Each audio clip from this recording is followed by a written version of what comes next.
Okay, hello everyone. In this video, we will start our lectures in business finance. And in the first lecture, we will discuss the basics and what is this business finance is about. So first of all, business finance is a relatively new subject, and businesses basically are interested in financing their activities. Also, investment is an important part of any business.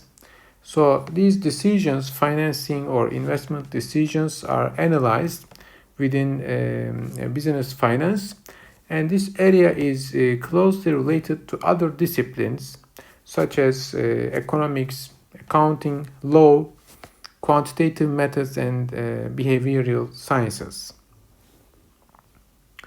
And investment decisions or financing decisions, they are important, significant decisions for any business, and these are usually long-term, and therefore any serious mistake in these decisions will lead to or it might lead to the failure of a company. So if we look at to the relationship between risk and return, we would expect, if we are taking higher risk, then the return should be also higher. So we expect a compensation of high return if we are taking a high risk. Therefore, the risk premium will be increasing linearly with respect to the risk of this investment decision.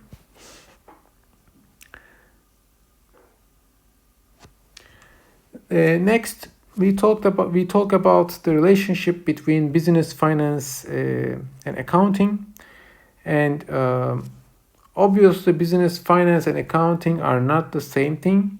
In accounting, we are concerned with record keeping and production of periodic reports, statements, and analysis about the current situation of a company. But in business finance, we will use these accounting reports. So record keeping will be important in business finance decisions and managing investments in the future. The organization of businesses, we have different type of companies, and in this textbook and in the lectures, we mainly focus more on the listed corporations that are basically traded in the stock exchange. So these type of large companies, they have important decision-making processes, and their investment decisions or their financing decisions will be in the focus for this textbook. Here's the definition of a limited company. Basically, a limited company is an artificially created legal person. It's an entity that is legally separate from all other persons, including those who own and manage it. So there is a limited liability concept. So one of the results of the peculiar position of the company having its own separate legal entity is that financial liability of the owners is limited to the amount that they have paid for their shares. So basically, this is a protection if you are setting up a limited company as the owner who invested money in this in the capital for this company. You are protected. So financial liability is restricted to the amount that you have invested. You have paid for your shares. So if things go bad and your company becomes insolvent, that is, your financial obligations financial obligations of the company exceed value of the assets of the company, then it can be forced to pay over all of its assets to try to meet its liabilities, but not more. So you are not responsible to pay anything extra to cover the losses of the company. So, since the company and the owners are legally separate, owners cannot be compelled to introduce further finance to the company. So there are many effects of such situations. We will not get into details. You can read these on your own. And there is also the transferability property. As a separate legal entity, the company does not depend on the identity of its shareholders for its existence. So transfer of shares by buying and selling or by gifts is therefore possible. Thus, a part, even all, of the company's ownership or equity can change hands without it necessarily having any effect on the business activity of the company. So basically, the shares of the company can change hands.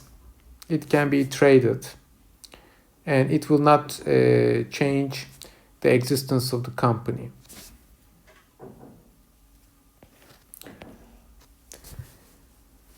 Creating a new company is actually a simple operation in almost all different countries. This can be done with a very small amount of money, with little effort on the part of those wishing to form the company.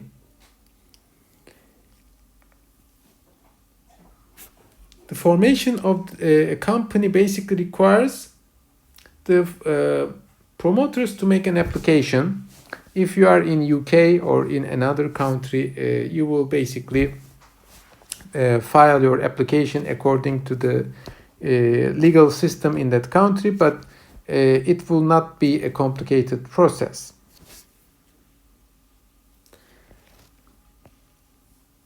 In the recognition of companies, basically limited companies use the word limited with the acronym LTD or Public Limited Company PLC after their name in all formal documentation to warn those dealing with the company that its members' liability is limited. And then there are shareholders and directors for the company. The shareholders are the owners of the company who invested initially and put some capital to form this company. And company profits and gains accrue to the shareholders according to their shares, and losses are borne by them up to a maximum of the amount of their investment in the company. Again, the limited liability works here. So whatever you invested in the company, that might be lost due to some losses, but not more. Therefore, you are not forced to, pay the additional liabilities. The shareholders delegate the day-to-day management of the company to the directors. The directors sometimes may also own the shares of the company, but in some cases they will not own any shares. Shareholders elect directors in much the same way as citizens elect members of the parliament, actually in a democracy. Okay, the election is quite similar. Accountability of directors is another important topic. Basically, by the law, directors are required to report the progress annually to the shareholders and to some extent to the world at large on the performance of the companies, for example, trading and its financial position. These must be reported. And each year the directors are required to prepare a report for the shareholders. So there are the minimum requirements of such reports are prescribed in different accounting standards in each country. So these are usually similar, but there might be some differences according to the country.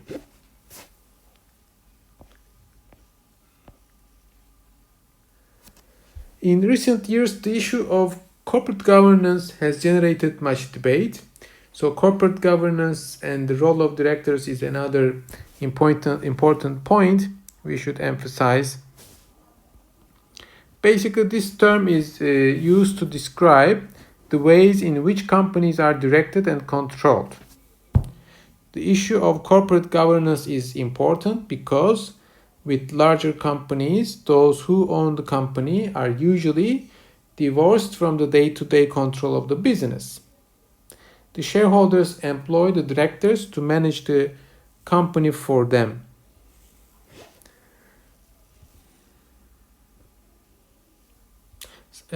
Sometimes the directors might pursue their own interest more than the interest of the company. For example, they might try to increase their own payments or try to have high spending for their own personal taste, maybe expensive cars or expensive visits overseas, etc.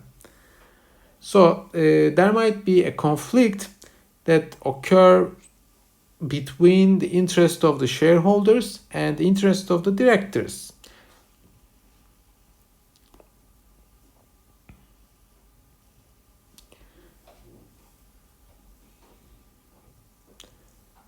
And there are to avoid the problems with the conflict of interest between the directors and the shareholders, there is a framework that helps us to monitor and control the behavior of directors. So these are the rules. The following 3 items are the rules for these principles. First one is disclosure. So in the heart of corporate governance, basically there should be adequate and timely information about corporate performance. This is part of disclosure. This will enable investors to make informed buy and sell decisions and help the market reflect the value of a corporation under present management. Second item is accountability. This involves defining the rules and duties of the directors and establishing an adequate monitoring process. Again, different countries might have different legal law that governs these defining rules and duties for the directors. And the third item we have is fairness. The third rule is fairness. Directors should not be able to benefit from access to inside information that is not available to the shareholders. So this is part of the fairness rule. And the law and the basically regulatory restrictions on the ability of directors to buy and sell shares of the business are implemented to provide fairness.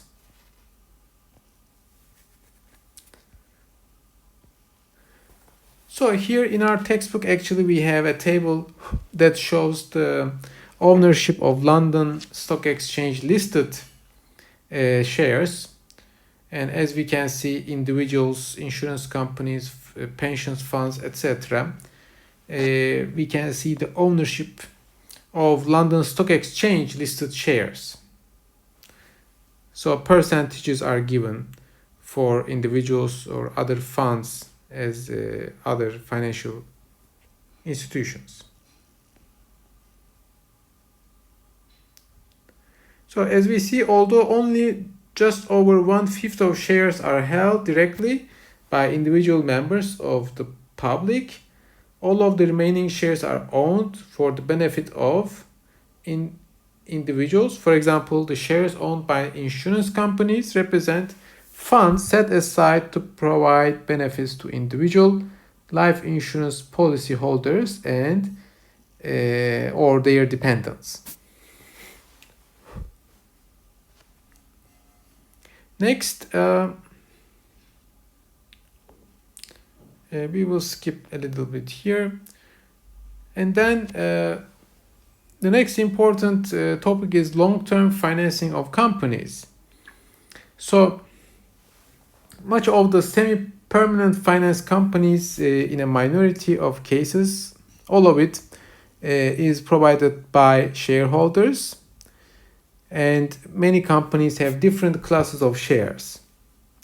And we have the so-called ordinary shares.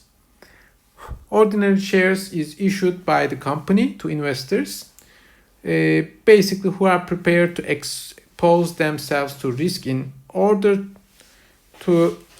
also to expose themselves to the expectation of high investment returns. So as we just said in our first plot, if we are taking high risk, we under normal conditions, the return, our expected return, linearly increases proportionally. So ordinary shares are referred as equities. And we have also the so-called preference shares. These represent part of the risk-bearing ownership of the company, although they usually confer on their holders a right to receive the first slice of any dividend that is paid. So these type of shares, that's called as the preference shares.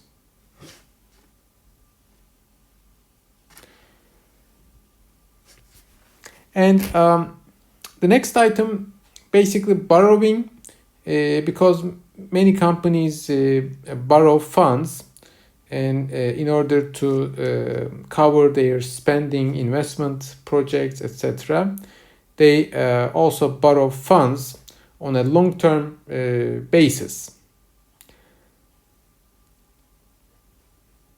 Lenders enter into a contractual relationship with the company with the rate of interest, its date of payment, the redemption date, and all basically amount all being terms of the contract. These are written, and they can basically finance their activities in this type of borrowings. Many long-term lenders require rather more by way of security for their loan than the rights conferred on any lender under the law of contract. So typically lenders insist that the principal and sometimes the interest are secured on some specific asset of the borrowing company. Frequently that might be land.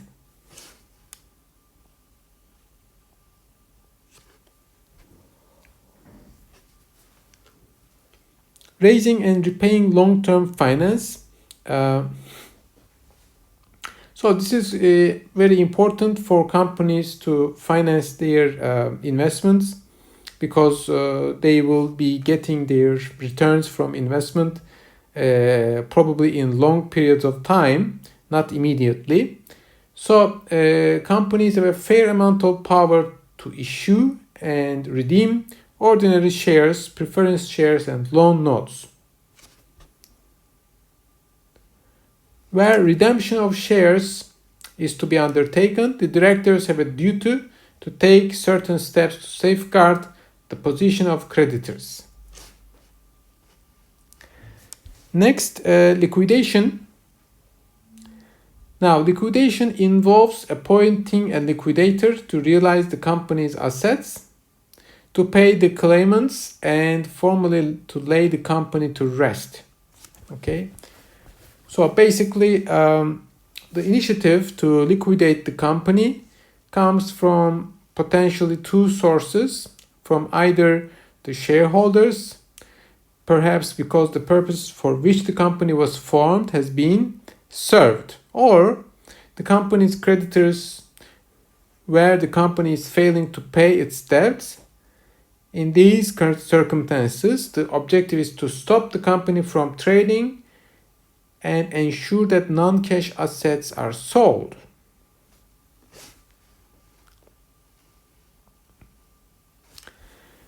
Order of paying claimants, basically secured creditors. That's the first in the order. These would tend to be loan creditors. These are basically for example, the bank that lent money to the company, where the security is on a specified asset or group of assets. The proceeds of disposal of the asset are to be applied to meeting the specific claim. If the proceeds are insufficient, the secured creditors must stand with the uncensored creditors for the shortfall.